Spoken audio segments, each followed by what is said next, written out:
मराठा आरक्षणानुसार कुठलीही भरती किंवा शैक्षणिक दाखले देताना ते कोर्टाच्या अंतिम निर्णयावर अवलंबून राहतील हे ध्यानात ठेवा असं कोर्टानं राज्य सरकारला बजावलंय।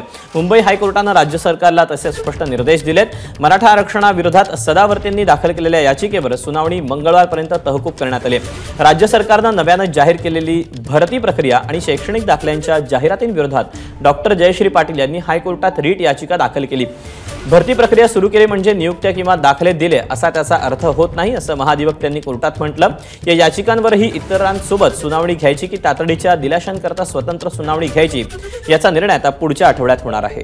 या सगळ्याबाबत सदावर्ते नेमकं काय म्हणाले आपण पाहूया। सरकारने ज्या ढोंगानी कायदा केला, विरोधकांना हाताशी धरून मग उद्धव असतील, राष्ट्रवादी काँग्रेसच्या विरुद्ध पुढारी शरद पवार असतील, सगळ्या गटांनी एकत्रित येऊन असा कायदा केला, संविधानिक कायदा केला। त्या कायद्याला आज माननीय उच्च न्यायालयाने सांगितलं, या कायद्याला सुद्धा आज आज जे आहे स्पष्टपणे सांगण्यात आलेलं आहे की सब्जेक्ट टू आउटकम सोमवारपर्यंत, आजच्या अर्ज म्हणजे सोमवारपर्यंत सुद्धा या कायद्याचं आयुष्य जे आहे ऑक्सिजनवरला आहे आणि सोमवारीच्या नंतर मंगळवारी पुन्हा सुनावणी ठेवली आहे।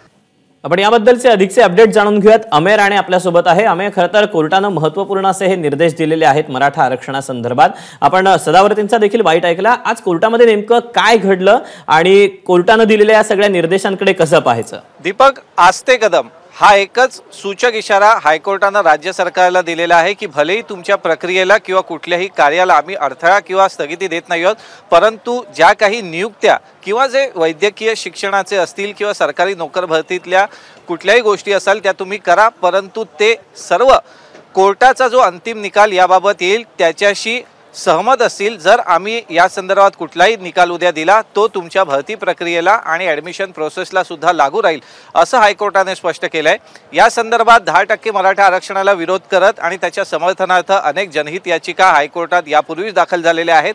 काल त्यावर मुख्य न्यायमूर्तींच्या पुढे सुनावणी झाली असता या सर्व एकत्रित करून 6 आठवड्यांनी त्यावर सुनावणी घेण्याचं निश्चित केलं आहे, परंतु अजूनही याचिका येत आहेत। डॉक्टर जयश्री पाटील यांनी या संदर्भात राज्य सरकारनं मराठा आरक्षणाच्या अधीन राहून जी राज्य सरकारनं पोलीस मेगा भरती असेल, शिक्षकांची भरती असेल किंवा वैद्यकीय विद्यार्थ्यांचे दाखले असतील यासाठीच्या जाहिराती प्रसिद्ध केलेल्या आहेत। 9 मार्च ही त्याची अंतिम अर्ज सादर करण्याची मुदत आहे। याच गोष्टीला विरोध करत डॉक्टर जयश्री पाटील यांनी गुणरत्न सदावर्ते यांच्यामार्फत हायकोर्टात याचिका दाखल केली आहे। आज न्यायमूर्ती गिरीश कुलकर्णी आणि फिरदौस पुनीवाला यांच्या खंडपीठापुढे यावर सुनावणी झाली असता कोर्टानं स्पष्टपणे निर्देश राज्य सरकारला दिलेत की आमचे पुढचे निर्देश तुमच्या या सर्व प्रक्रियेला लागू राहतील, त्यामुळे ही प्रक्रिया करताना काळजी घ्या आणि उद्या त्रिशंकू अवस्था राज्य सरकारची होणार नाही याची सुद्धा काळजी राज्य सरकारला घ्यायची आहे, कारण की उद्या कुठलाही निर्णय गेला तर ही संपूर्ण भरती प्रक्रिया आणि त्यातल्या उमेदवारांवर अन्याय होऊ देऊ नये ही सुद्धा राज्य सरकारची जबाबदारी राहील। त्यामुळे या संदर्भात आता या ज्या सुनावण्या आहेत सदावर्ते आणि आज ज्या काही याचिका हायकोर्टात दाखल झाल्या त्यावर आता कुलकर्णी यांच्याच खंडपीठापुढे सुनावणी घ्यायची की मुख्य न्यायमूर्तींनी जसे निर्देश दिलेले आहेत की या संपूर्ण प्रकरणावर, कारण की या संपूर्ण ज्या याचिका आहेत त्या 10% मराठा आरक्षणाशी संबंधित आहेत, त्यामुळे त्यावर एकत्रित सुनावणी घ्यायची की जी रीट पिटिशन आज दाखल झाली आहे त्यावर स्वतंत्र सुनावणी घ्यायची याचा निर्णय पुढच्या आठवड्यात होणं अपेक्षित आहे। परंतु तुर्तास मंगळवारपर्यंत मुख्य न्यायमूर्ती या संदर्भात काय निर्देश घेतात हे पाहावं लागेल।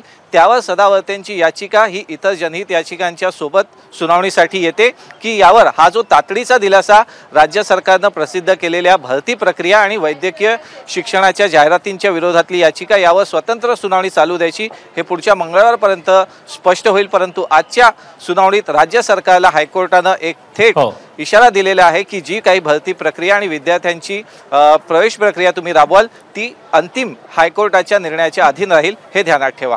दीपक, अमेय, धन्यवाद दिलेल्या या सगळ्या सविस्तर माहितीबद्दल। एबीपी माझा, उघडा डोळे बघा नीट।